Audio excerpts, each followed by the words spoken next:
Hello, everybody, and welcome again to the Frank and Stan chat. And this is edition number 255. And it's taken us 255 editions to get Alice Gregson on as a guest on the Frank and Stan chat. Hello, Alice.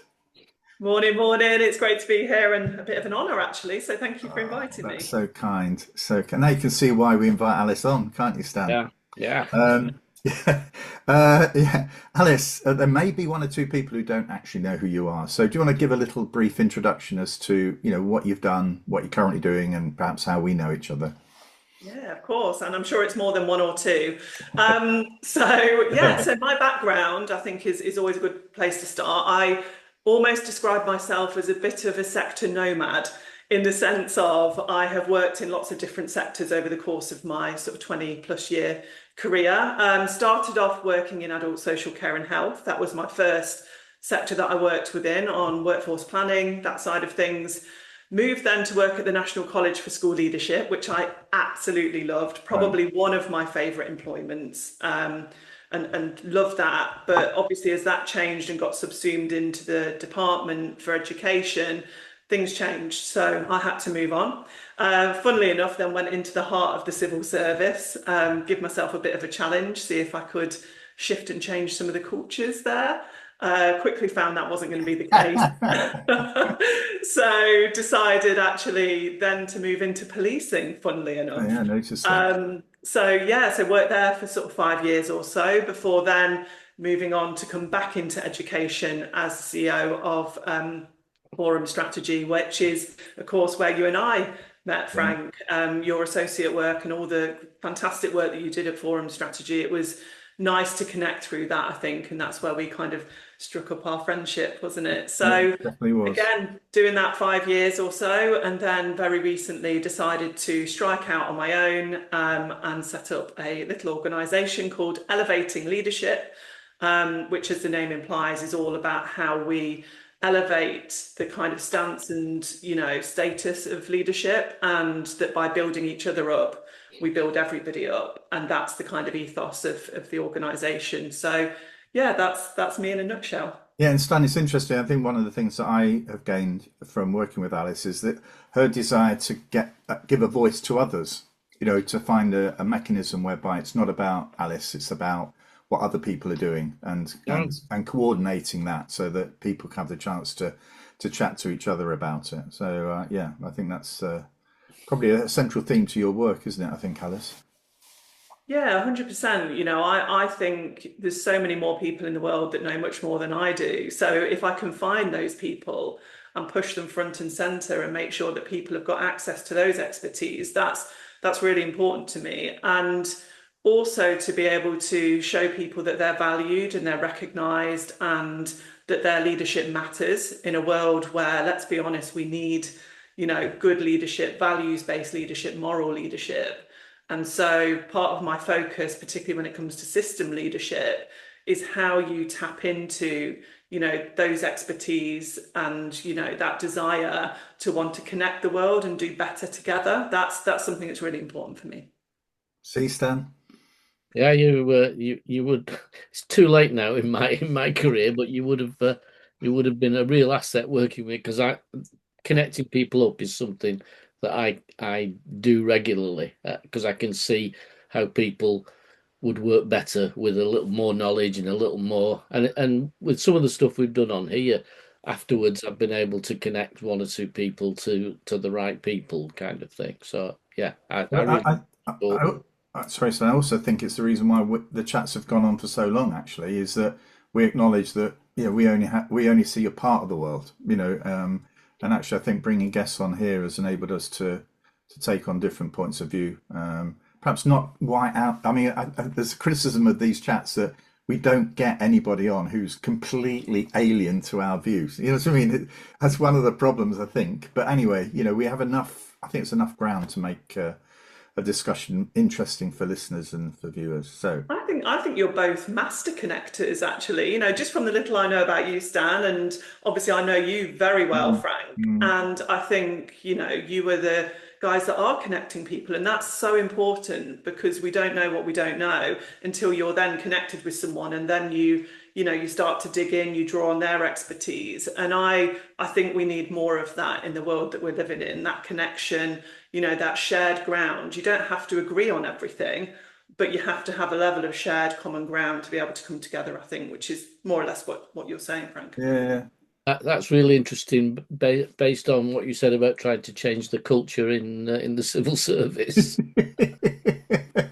I know what a big machine that is as well. And it's not to say, civil servants do a great job, Yeah. and there are some fantastic people, like there are everywhere. But I just happened to land, unfortunately, in a particular department that was very tough culturally. Hence why, it was probably my shortest tenure when it comes to the different sectors I've worked within. But yeah, culture is a big one, isn't it? And so important for everybody. Yeah. Okay, Stan. We haven't had one of these sort of normal weekly chats for a while, have we? We haven't had what's caught your eye this week. What's caught your eye anyway?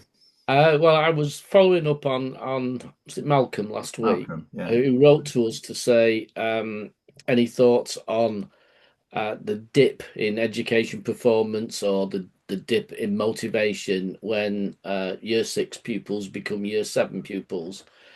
And my first thoughts were, well, I know quite a bit about this, but only anecdotal. So I wrote a list, and I put low expectations in year 7, Mm, loss of identity in a larger peer group, personal organisation, having to manage books and timetables, etc. No relationship with staff. The curriculum offer doesn't suit them, and pressures from older students, new systems for discipline, etc. All those that could be demotivational factors. So then I looked up the research, and the research actually came up with the same 6 things, which often makes me worried that the research is only based on anecdotal evidence. Because what it came up with, looking at, was that the loss of belonging and relational security. Well, I do think that's a better phrase. Belonging to a school yeah, is really yeah, important. yeah. Pedagogical discontinuity, which I struggle to say, which is starting again, it says. And that I've met that in schools where they say, but we get students from 10 different primaries, so we can't continue what they've done, so we start again from scratch. I would imagine most of the most able pupils are Mm. completely switched off at that point, because they're going to repeat a year, basically. I think also just Executive to function overload. can I just say also before you get on, I think that's also affects the lower retaining kids because actually individual teachers know their learning or their sort of capabilities better. So Mm. they're actually things we're not. It's strange how things have changed. When Stan and I were teaching, you could use the word could you could adapt the curriculum for individuals. Then we went into a period where it was aim high and everybody's got to try and achieve it. But actually differentiation, a Mm. word that's a bit taboo at the moment. But teachers were able to differentiate a little bit more because they knew the kids more. So I think they lose that as well. So it's not just Yeah. the high attainers as well. Well, executive function overload.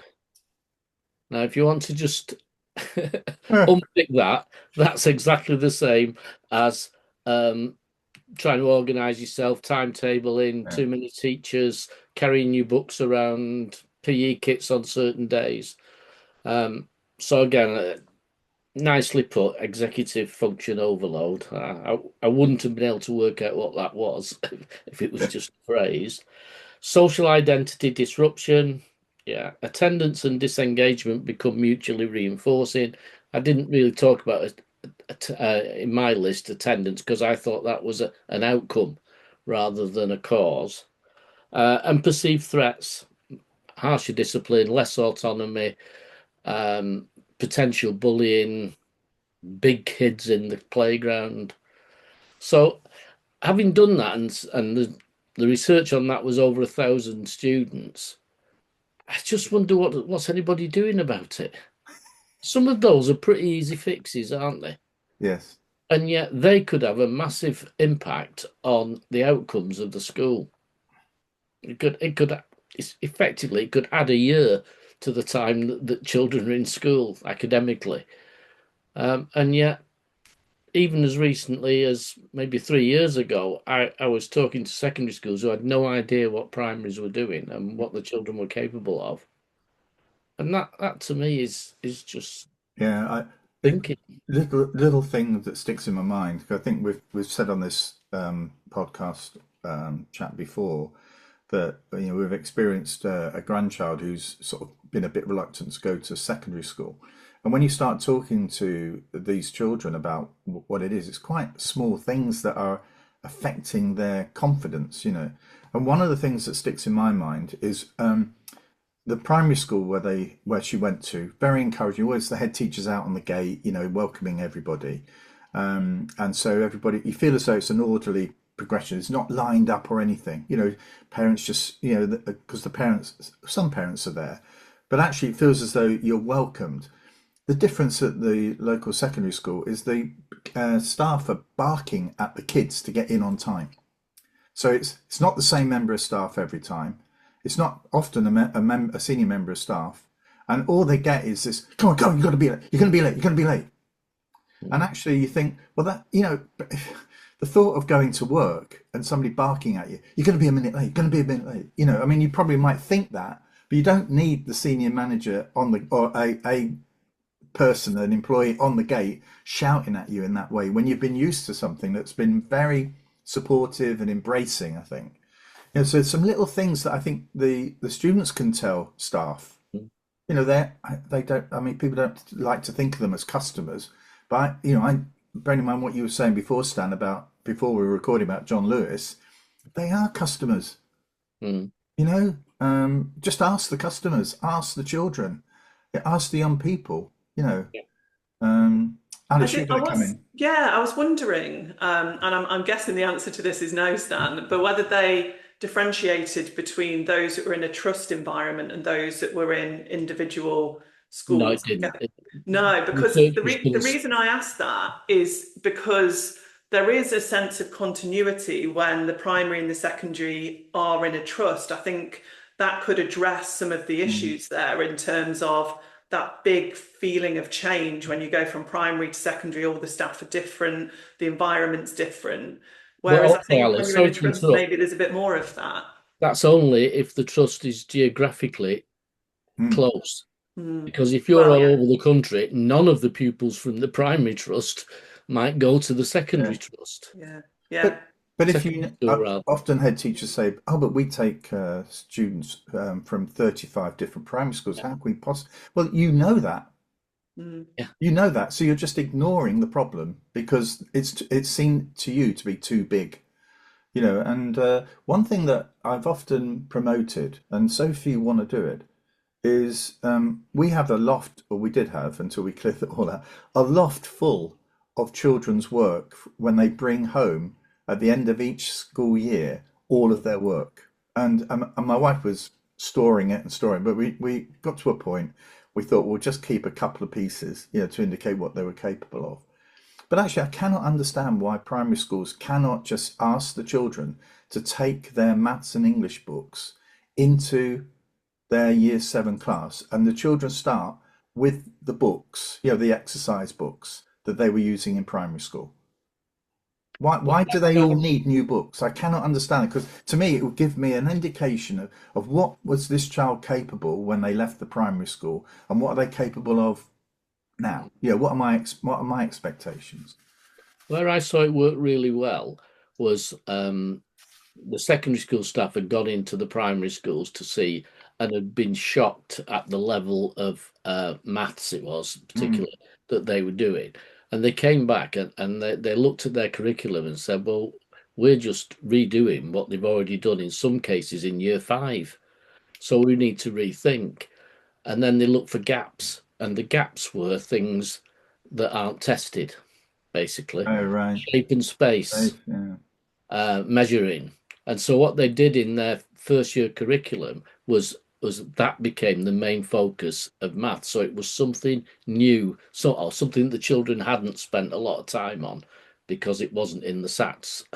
And so they had a sort of footstep into we're doing something that's new, that's going to be challenging, that's exciting, Probably a and bit practical as well. yeah, yeah. Yeah. Wow. I just wonder, so one of the things I was going to say on that trust note is it's not even just about the trust. What I'm thinking is, where is the collaboration between primary, secondary, special, all of the schools that are out there? Maybe part of the issue here is within geographical areas where likely it is that a child from a primary is going to go to the secondary down the road or whatever that looks like. Where's a collaboration potentially between them to make that transition Yeah. easier, and do those things that you've suggested, Frank, and you've touched on, Stan, in terms of getting that continuity and that experience for them? I'm sure it happens, and I'd love to hear examples of that, because I'm sure what you'd find is some of those indicators that you listed, Stan, are actually probably a bit better where that collaboration is happening and Absolutely. where that continuity happens between primary, secondary, or special and or special. Yeah. Yeah. What we have to say, and this is where Frank and I talk in sepia to help people understand how old we are, is that in 1992, I think it was, I was leading up a curriculum continuation group between a high school and its 7 primaries, where we were devising a curriculum for the final year of the primary that would be continued in the first term of second. Oh, And and the we national curriculum came in remember. and Yeah. threw a bomb into it. Yeah, and in Poynton, I have to say there was most of the kids in the village of Poynton would go to Poynton High School, and we had a very forward-looking head teacher at the high school, and so he and sort of encouraged his staff to go and teach in the primary schools, and we had a project called Bubbles, and so all the secondary schools would go into the primaries, and they would use a new book, another book, and that would be the book that would be transferred. The Bubbles project became then the first term's project in the secondary school. And just another thing, that this is not all about secondaries, is it? Oh, no. This is about. I remember a head teacher saying to me, "Oh, I've got some of the best results in this town," and he said they go off into the secondary schools and the kids lose ground. And I said to him, "Well, what have you done about that?" Mm. It's not, if you know that you're saying to your children, it's fine up to this line, so, July, whenever in year 6, off you go. So in effect, your own concern is around, well, how well do they do? Basically, how well are they doing in their tests? Mm. That's it. And And it's you the just let amount them sail off as if to say, well, they're not mine anymore, so I've done my bit. And that's not the way to think of it. there's so much scaffolding in primary as well Mm, that disappears when students start secondary.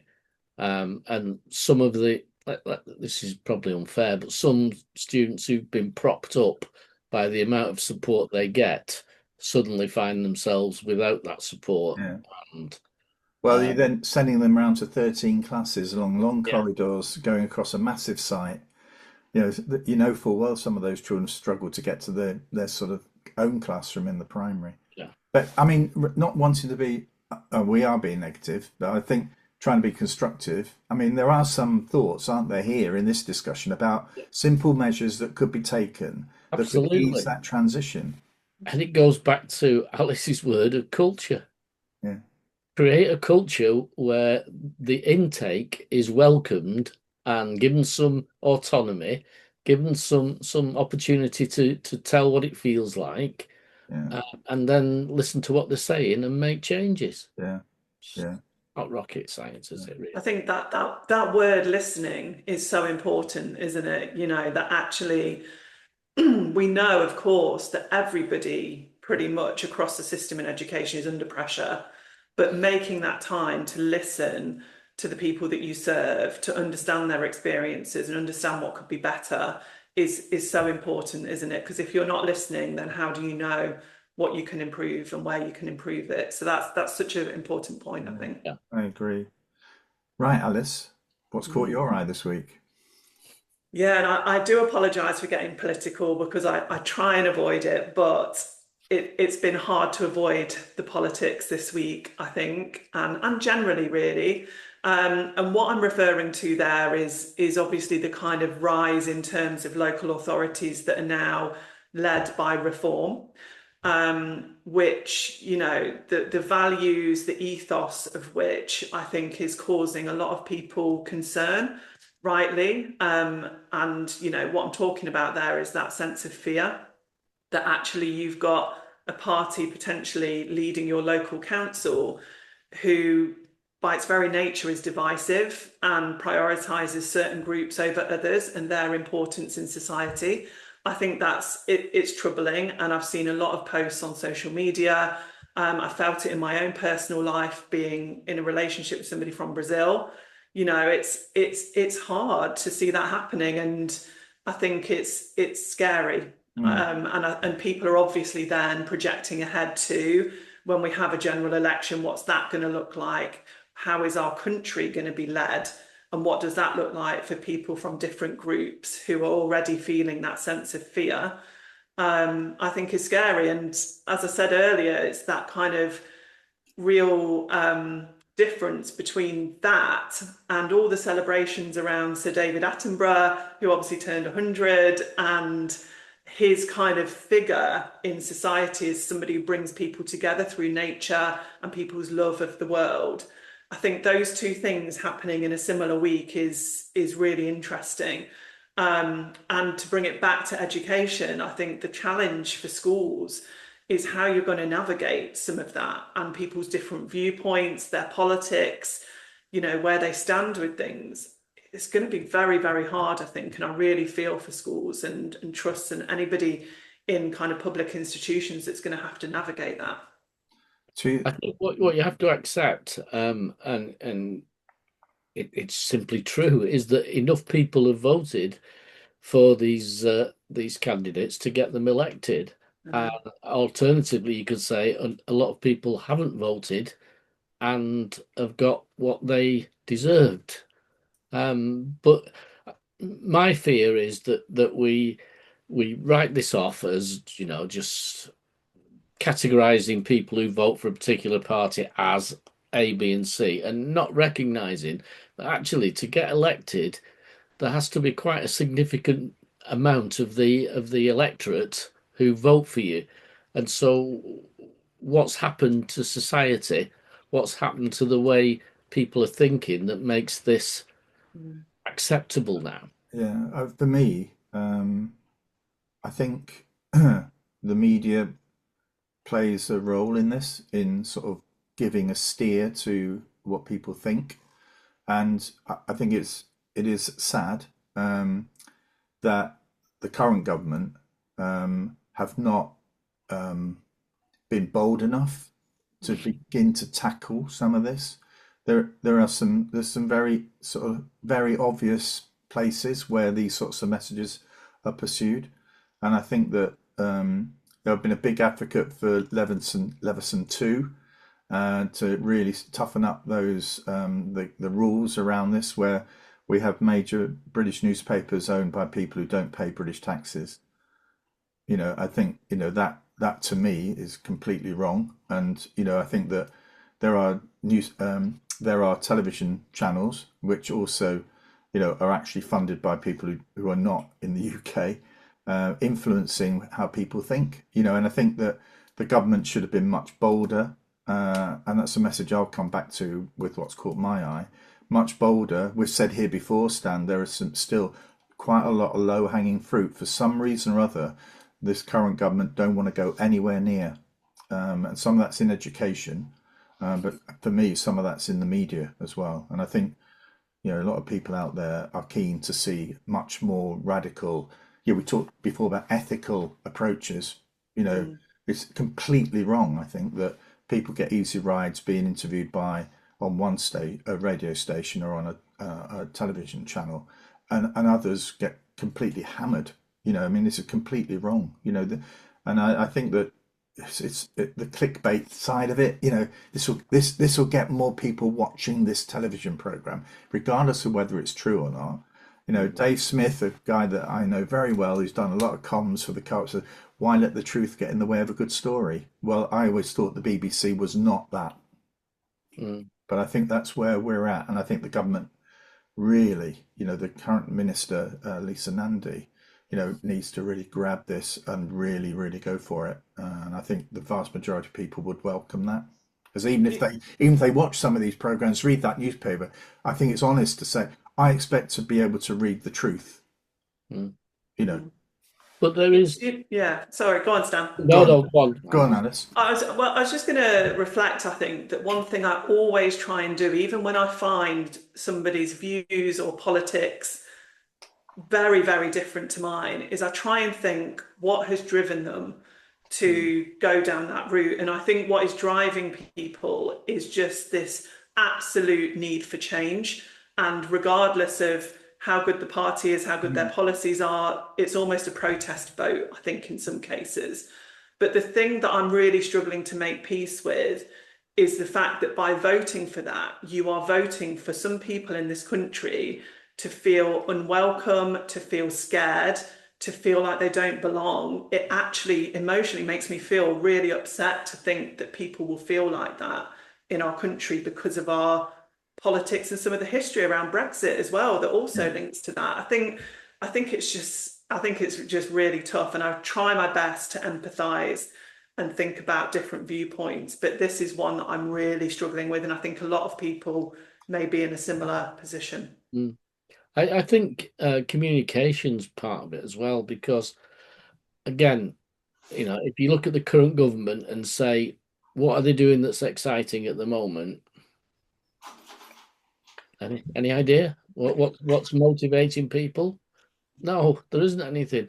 And yet, if you are excited by immigration, you can get as much information as you want day by day on social media. So, well, it's not helping being unable to communicate as well. Because, for all people, I mean, I don't want to get into what Frank wants to talk about, but I don't understand how the current Prime Minister is under so much trouble when you look at what's been achieved, but you never see what's been achieved in the press. You never see the list of things that have been, uh, minimum wage, hospital waiting list down, more immigration dealt with. None of that seems to be communicated well to the public. And Yeah. I don't know if that's because, No, I think they try. I think they genuinely try. but But I not think well enough then, no, but Frank. going back to the point I made, that actually you're actually trying to counter, you're trying to knock against a newspaper or television channel that doesn't want to hear that. Mm, That's not their agenda. And actually, I think for me, this is where all the points I made before are so relevant. And the point you make, I mean, about communication, I mean, for me, the issue I was going to raise, because it links into this, was the difficulties the Prime Minister's having in terms of his leadership at the moment. And I don't want to talk about whether Labour's done well or not or whatever, but it's more around the struggle that leaders have if they're not really effective communicators. When it's hitting the fan. I'm just thinking about going to a school where you may have heard, we've done inspection, Stan, you're listening to the head teacher in assemblies, he or she's trying to do their best, and you just think that something's not quite right here. Then this person's not quite connecting with the pupils in the way that you would hope they would, you know. And actually, I think this is where this sort of fear or this concern that I have is that leadership, and forget the Prime Minister here, is about communicating a story and yeah. being authentic and being able to reach out, get your Page message one of across. most leadership books, Frank. Create a compelling vision. Vision, yeah, and go for it. I think as well, though, I think, taking it away just specifically from the Prime Minister, but thinking about leadership more broadly, Yeah, if you've got something really good to say, it's not just even about that one leader communicating it. You want everybody around you to be on the same page so that with their different connections, their different layers, they're all saying the same thing. So it filters out into the communities and, through the different connections that people have. Absolutely, I agree. The person at the very top needs to be a strong communicator and clear on what it is they've got to say, but they also need to make sure their team beneath Yeah. them are on the same page, because it's just annoying for anybody, isn't it? If somebody at the top saying one thing and then you get a different story further down. So Yeah. it's that cohesiveness as well, isn't it? I think. Yeah, it is. I mean, it's interesting.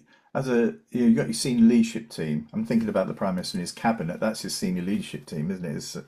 And actually, there is a role for senior leaders to convey, how staff are feeling, how the community more broadly is feeling, and actually, it's as if the way politics is it doesn't quite link into school leadership in that way.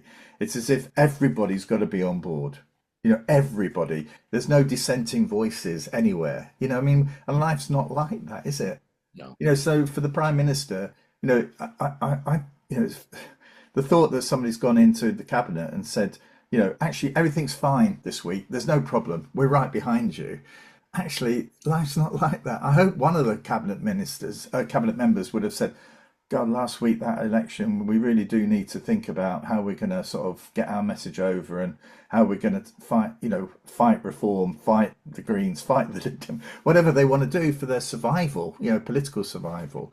And I think head teachers face that situation much more frequently. You encourage it, don't you? Tell me, let's work together. This isn't it's Yeah. not my show, is it? This is our show. And I think that dissent piece is really important, actually. My view of that is you have your dissent behind closed doors, but you Absolutely. remain united Yeah. publicly. And I think the problem that happens in politics is people do the opposite. They go running to their media buddies or to somebody publicly without having first Mm. had the conversation behind closed doors, where actually the real change can happen because they've got maybe an ulterior motive or a different agenda that perhaps they want to compete for the leadership. So they do that. So I think a really big thing for me is absolutely you can challenge, you can push back, you can, have that dissent as far as you want, but it needs to be behind closed doors where we can actually do something about it. But publicly, we try and remain as united as possible. And that's so much true in schools where Yeah, you've got a senior leadership team that you can, as you say, you can disagree and you can say, I don't think that's the right way to do it. But it's a case of this is the way we're doing it, and you're either on board or in schools or you're on your way out. yeah. It's Well, that's right. I mean, at the end of the day, if you're not on board in the school and you've got a really senior leader, I mean, I said that at your conference, Dan. Do you remember was it last year? wasn't listening, Frank.